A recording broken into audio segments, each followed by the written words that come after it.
I'm about to go to the Senate floor where I intend to be recognized. And when I am not going to stop speaking.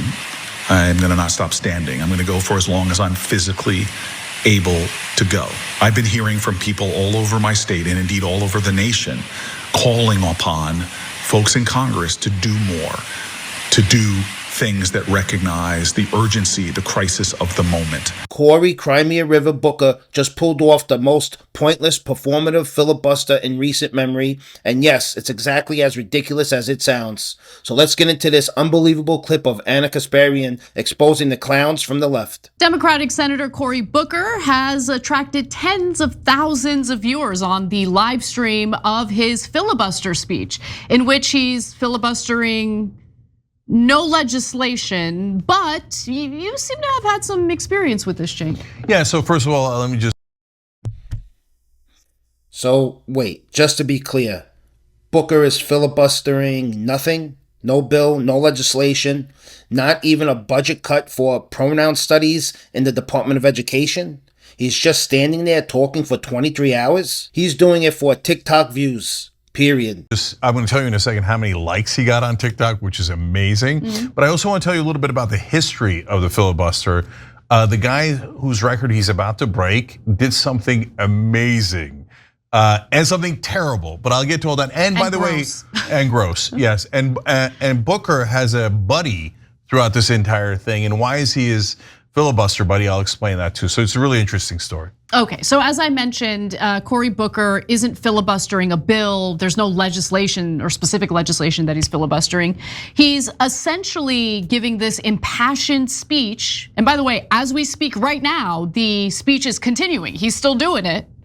It's been going on for 23 hours. He's basically doing this in protest of President Donald Trump and his administration's policies. So Booker began this filibuster speech at 7 p.m. Eastern time on Monday night and vowed to speak continuously for as long as he can, as long as his body can handle it. So as of 2 p.m. Eastern time today, Tuesday, he was taking breaks by essentially yielding to questions from his colleagues. Around 52,000 people were actually watching his live stream by early afternoon today. Now, Booker's speech took aim at President Trump, White House senior advisor Elon Musk, and policies he says show a complete disregard for the rule of law, the Constitution, and the needs of the American people. And he covered a wide range of topics as well, including healthcare, Social Security, immigration, the economy, public education, free speech, and foreign policy. So based on the reporting so far and based on what I've seen from his speech, it seems as though he is in fact focusing on political issues, things that the Trump administration has done. In previous filibusters, because of how long it takes, you kind of run out of things to talk about. So you literally have examples of members of Congress, reading from a child's book or stuff like that. Now, in his intro, Booker declared that in just 71 days, the president has inflicted harm after harm on American safety, financial stability, the foundations of our democracy, and any sense of common decency. These are not normal times in our nation, and they should not be treated as such in the United States Senate. So in the 15th hour, he said that he still had fuel in the tank. He was still going strong. And to be sure, he's now in his 23rd hour and he's still going strong. So Booker rants about Trump, Elon Musk, and the Constitution. The usual woke bingo card. Trump bad, Elon bad, America bad. He even threw in healthcare, immigration, foreign policy, and public education. Because when you don't have a real point, you just read the whole leftist wish list out loud. Then he says, get this, that in just 71 days, Trump inflicted harm after harm on America. You want to talk about real harm? Try open borders, gender confusion in schools, and Biden's inflation crushing the middle class. About 16 hours and 24 minutes in, Booker looked at the time and said, "We are way behind the schedule of where we wanted to be at this point," but he didn't immediately move to wrap things up. And so to obey my staff, as senators are told to do, I want to move quickly to housing issues. So filibusters, by the way, I'm sure you all know, are supposed to essentially block or delay legislation.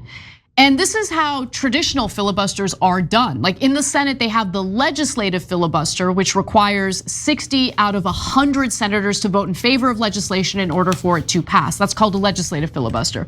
The old school filibuster is what Cory Booker is doing here, where he's just speaking endlessly.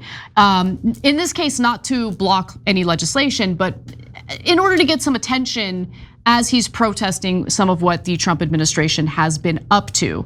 So look, unless special rules are in effect, and in this case they're not, the Senate rules for filibuster are as follows. So a senator who has been recognized by the presiding officer can speak for as long as they wish, and they cannot be forced to cede the floor or interrupted without the speaker's consent. But there are some rules for the speaker as well. The senator must remain standing at all times. And they must speak continuously, more or less. So Booker took some questions from more than a dozen Democratic senators who participated in the proceedings throughout the day. And we're gonna get to the record holder in just a minute, but I wanna stop for you to chime in, Cenk. Yeah, so first on his filibuster buddy, it's Chris Murphy from Connecticut. Chris Murphy did a 15-hour filibuster earlier, not in this administration, but in the first one. And Booker stayed with him throughout. So just as support in the chamber, and this time Murphy has stayed with Booker throughout to ask him a question every once in a while to provide support. Okay, I love that. That's really nice. They should do a buddy cop movie later. Okay, but it's sweet. It's a beautiful thing. Okay, I like that he's fighting back. That's a good thing. So let me give you the upsides and downsides, right? And I like that he's at least getting media attention for these problematic things that the Trump administration and Elon Musk are doing. So if you wanted them to get media attention and fight back, at least you've got that, right? So definitely better than nothing, way better than nothing. Look, traditionally, the filibuster is used to block bad bills. But what Booker's doing is pure showmanship. No bill, no vote, just talking for clout. He basically turned it to a Democrat podcast with a taxpayer-funded microphone. Oh, and he had a filibuster buddy. How cute. Chris Murphy from Connecticut. Cenk is right. Can someone get these two a Disney miniseries? We can call it Woke and Woker, fighting bills that don't exist. Now, Cenk tries to pretend this is a major stand against the Trump administration. He says it's better than nothing. You know, it just sounds pathetic. It really is about nothing. Like, it's about everything and nothing at the same time. So it's not about a bill, it's not trying to stop a bill, it's not trying to stop a nomination. And I'll take it as long as when it's time to stop a bill, they also filibuster, right? Yes, yeah. And so as we just saw a little while ago, there's a continuing resolution that's basically the, to continue the budget, right? And instead of stopping it, it had tons of egregious things we do not agree with. 9 Democrats voted with Trump. Not only did they not filibuster, they didn't block it, they voted with him, right? So when money's on the line, the Democrats historically have said, oh golly gee, there was nothing we could do. A filibuster, I've never heard of it. Oh God, did they pass a multi-trillion-dollar tax cut for the rich who are also our donors again? There was nothing we could do. There was nothing we could do.